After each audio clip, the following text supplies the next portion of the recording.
today really does not need any introduction, so I will be very brief. Ambassador Sung-Joo, currently an honorary professor of international relations at Korean University, has had a very distinguished academic and also practical experience serving as Minister of Foreign Affairs and ambassador to the United States. And he's taught at Korean University for over 30 years, prior to which he taught at Sino-U.S. of New York. He's also a graduate of Faculty of Law at Seoul National University and earned his PhD from Berkeley. Why don't we welcome Ambassador Han with a warm round of applause on his behalf.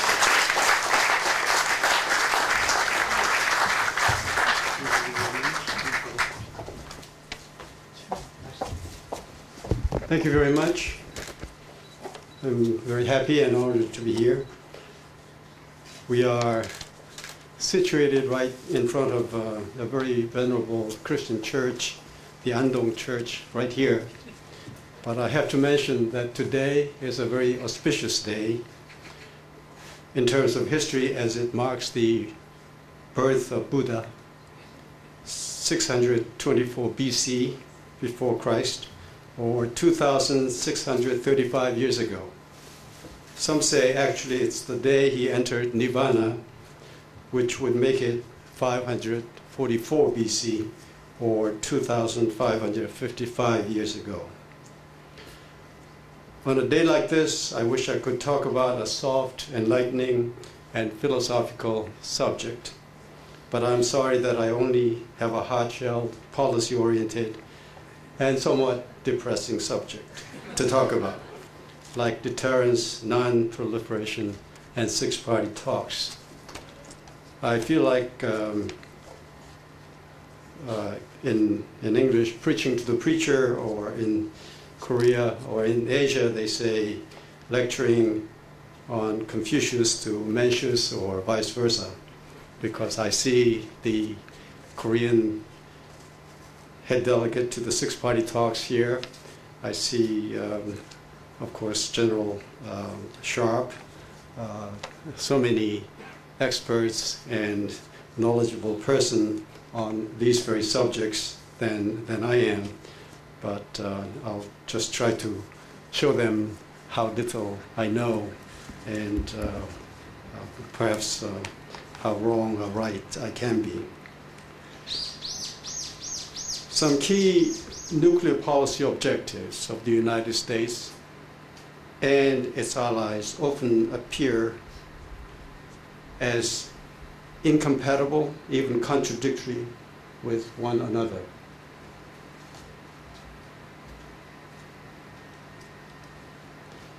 A case in point is the April 2010 U.S. Nuclear Posture Review. It tries to capture three seemingly incompatible goals in one basket: reduction of the role and number of nuclear weapons, deterrence, and non-proliferation. In Asia, the contradictions seem to be particularly conspicuous. The 2010 Nuclear Posture Review, by emphasizing the objective of strengthening regional deterrence and reassurance of U.S. allies and partners, the NPR emphatically reaffirmed the Cold War-era U.S. policy of extending deterrence to its selected allies in Europe and Asia, including Japan and South Korea.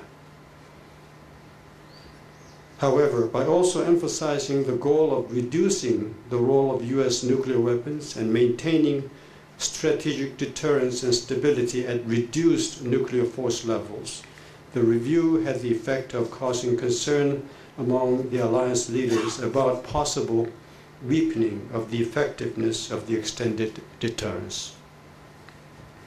Regarding another key objective listed in the review, that of preventing nuclear proliferation, America's extended deterrence has had and will continue to have the effect of actually strengthening the will of the proliferators to continue and speed up their work, although clearly it has discouraged the beneficiaries of the extended deterrence from proliferating themselves.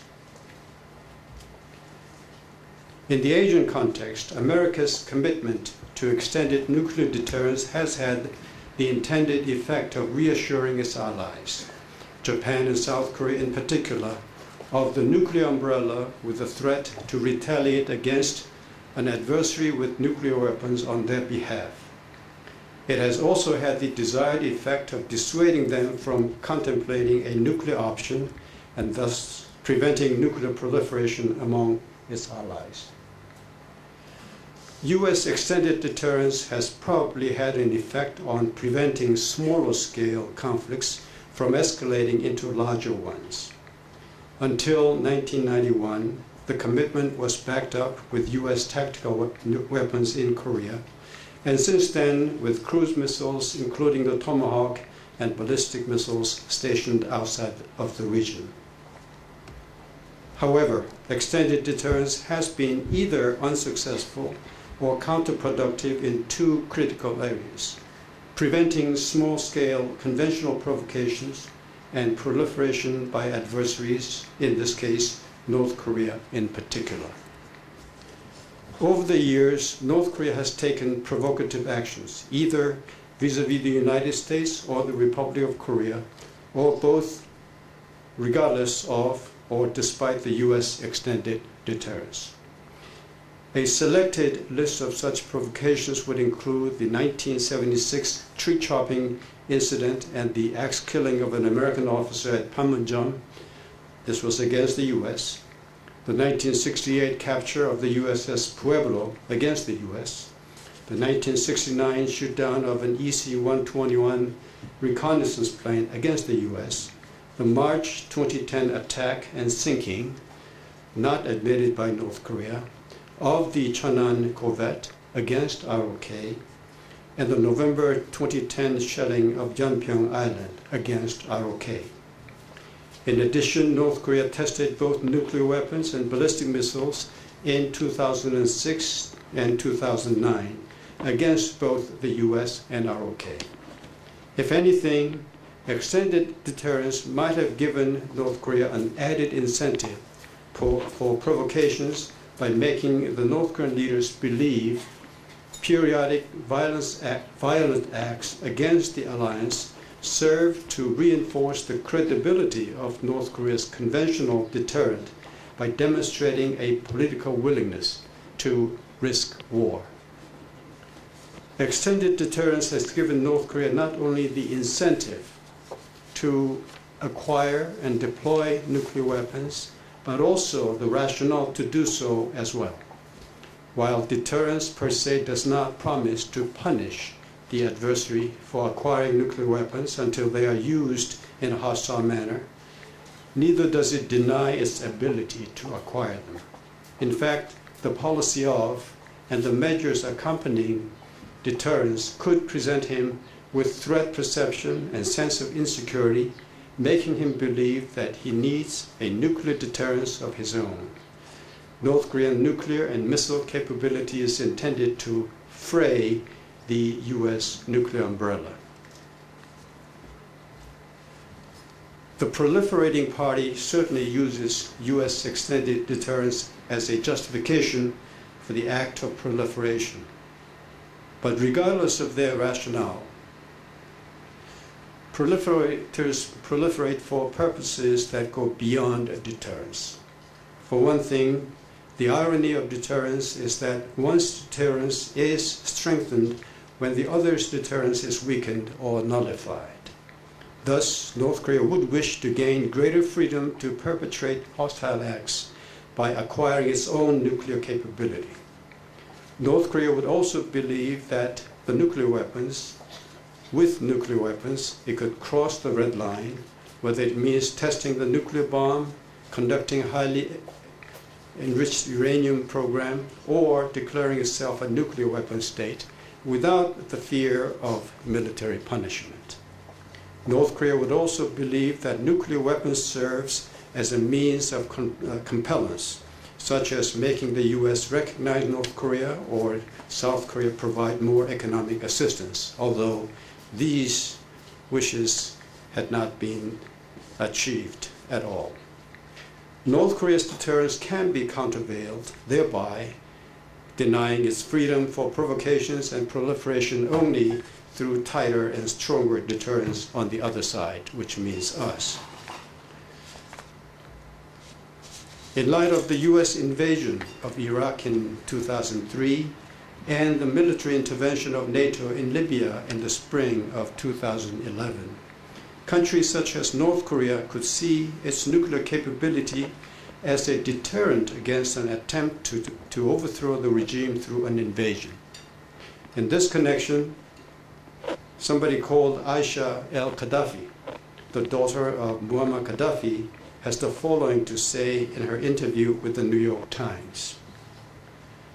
"Is this the reward that we get?" she asked. This, which means the fact that Gaddafi had turned over his weapons of mass destruction to the Western allies, would lead every country that has weapons of mass destruction to keep them or make more so that they will not meet the same fate as Libya. Pyongyang cannot agree with Aisha more strongly. From our, that is, Republic of Korea's point of view, deterrence, including extended deterrence, is a key element of security, whether it involves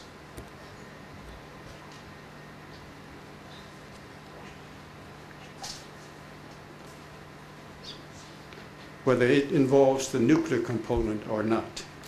The question then is how to make deterrence compatible with nuclear drawdown and continued non-proliferation by its allies. From the point of view of the Asian allies of the United States, in this case, Japan and the Republic of Korea, North Korea's threat emanating from its nuclear proliferation, even though a major one, is only one of the various threats that need to be deterred. And in meeting these threats, both the nuclear and non-nuclear components of deterrence should be considered. Hence the need to consider what is known as tailored deterrence, which involves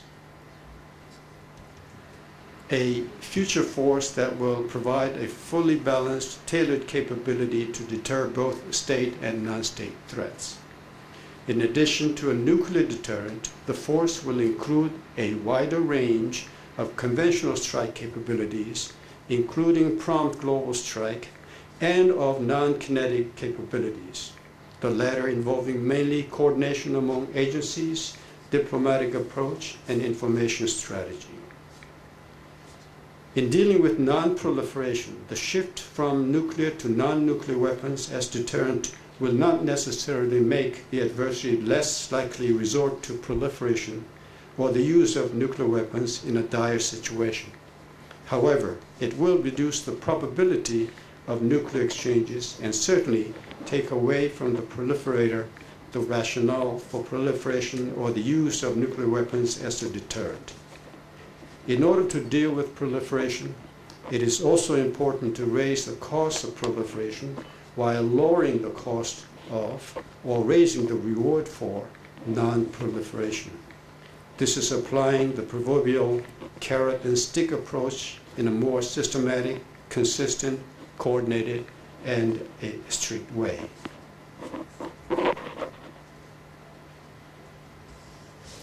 In their Wall Street Journal column of March 7, 2011, former Secretary of State Schultz, Secretary of Defense William Perry, Secretary of State Kissinger, and Senate Foreign Relations Committee Chairman Nunn stressed that as a first step toward deterrence in the post-Cold War era, nations should recognize that there is a new spectrum of security threats. It is for this reason that tailored, which involves non-nuclear as well as nuclear components, assume its importance and relevance. It will require both the offensive, that is retaliatory, and defensive, as in missile defense, capabilities. It will make the deterrence more credible and effective in that the response would be commensurate to the threat so that it is more likely to be implemented rather than becoming an empty threat. It will require capabilities to create doubt in an adversary's mind that it could successfully carry out an attack, whether of weapons of mass destruction, conventional or non-conventional.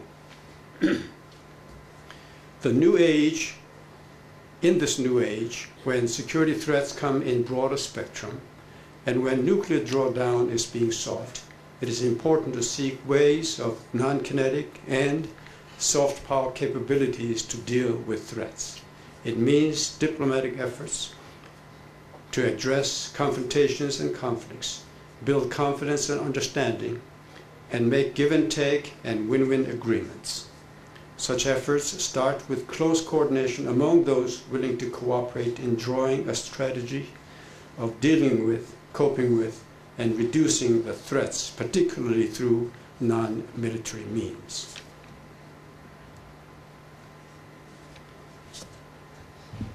So now let me turn to the six-party talks, an important component of the diplomatic efforts to stop nuclear proliferation. China has recently called for a return to the six-party talks. President Lee Myung-bak, visiting Germany, said yesterday he would invite Kim Jong-il, leader of North Korea, to attend the Nuclear Security Summit scheduled for March 26th and 27th of next year, and propose to resume six-party talks provided that North Korea promises to give up its nuclear weapons and program, including the UEP. Just before coming here, I happened to meet the Japanese chief delegate to the six-party talks, Shinsuke Sugiyama, who is visiting, I'm sure, to meet with Ambassador Wee Sung-nak, who is with us tonight. So, is there a move toward the resumption of six-party talks? As we all know, there are many divided opinions and debates about the restarting of the six-party talks.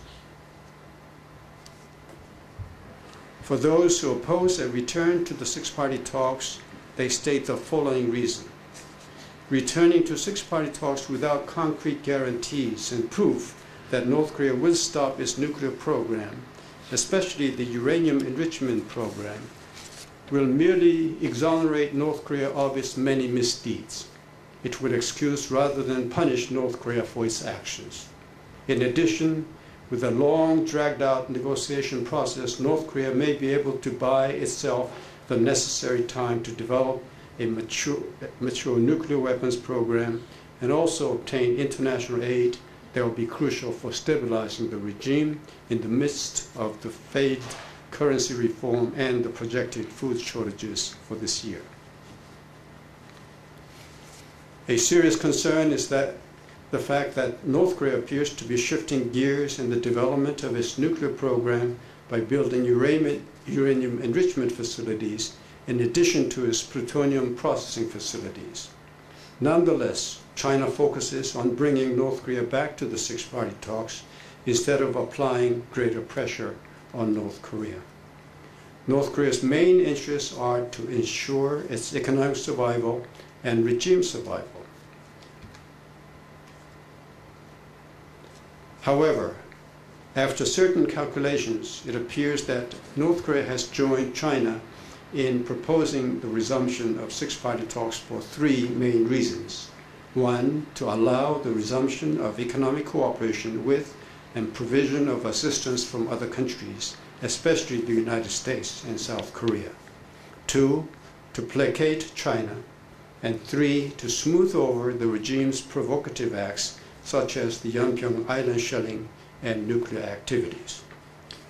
Although North Korea appears to be expressing a desire to return to the six-party talks, we must be careful to question and analyze their motives for returning to the negotiating table. For those who support a return to the six-party talks, they state the following reasons. The United States and surrounding countries cannot afford not to be doing anything about the continuing, in fact, apparently accelerating North Korean nuclear program. And the six-party talks, although not entirely successful, have had some limited success in stopping the acceleration of the North's nuclear program. They also argue that there is only a small, time-wise, small window of opportunity before the situation gets worse, and it is highly unlikely that North Korea will perpetrate an aggressive act while the six-party talks are in session.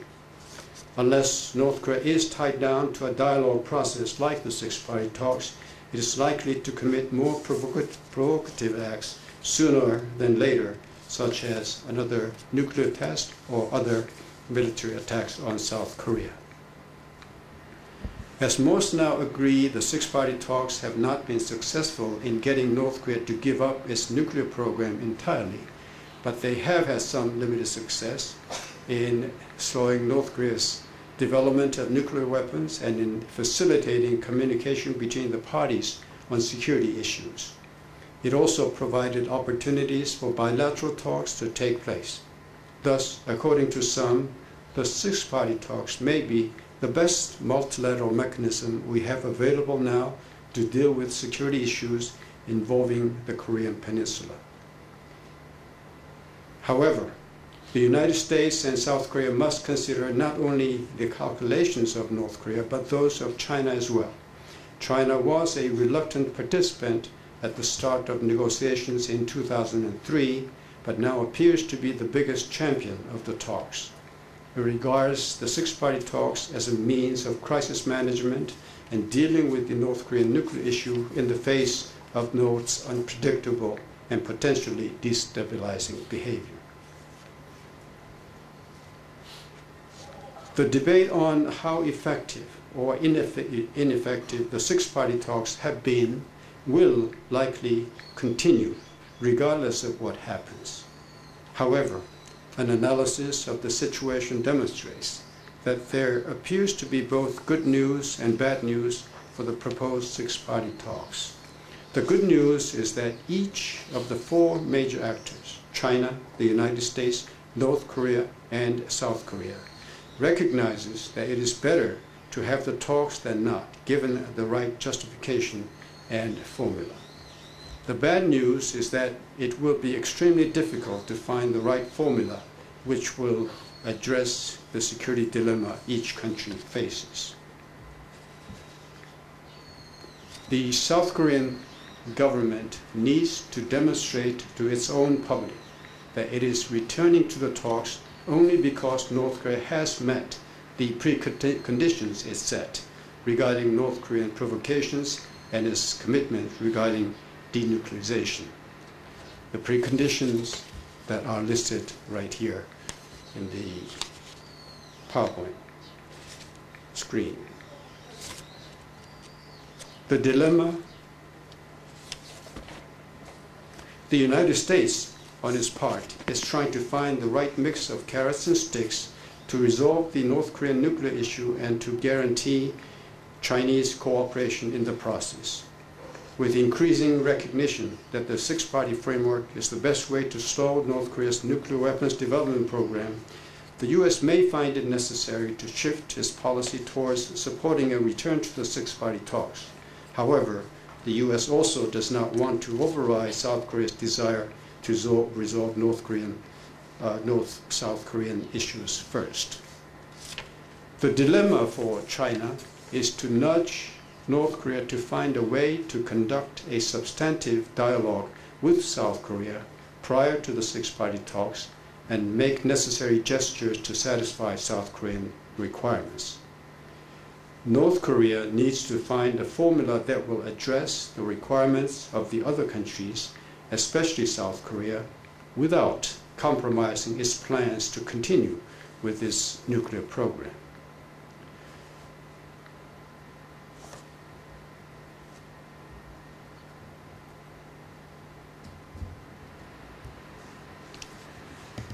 We know through experience the six-party talks will not be the answer to resolving all the problems associated with North Korea's nuclear program or the denuclearization of the Korean Peninsula.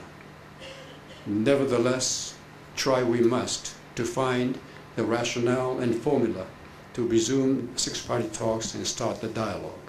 For this, we need the closest of coordination between the United States and the ROK, among the two and Japan, and with China and Russia as well.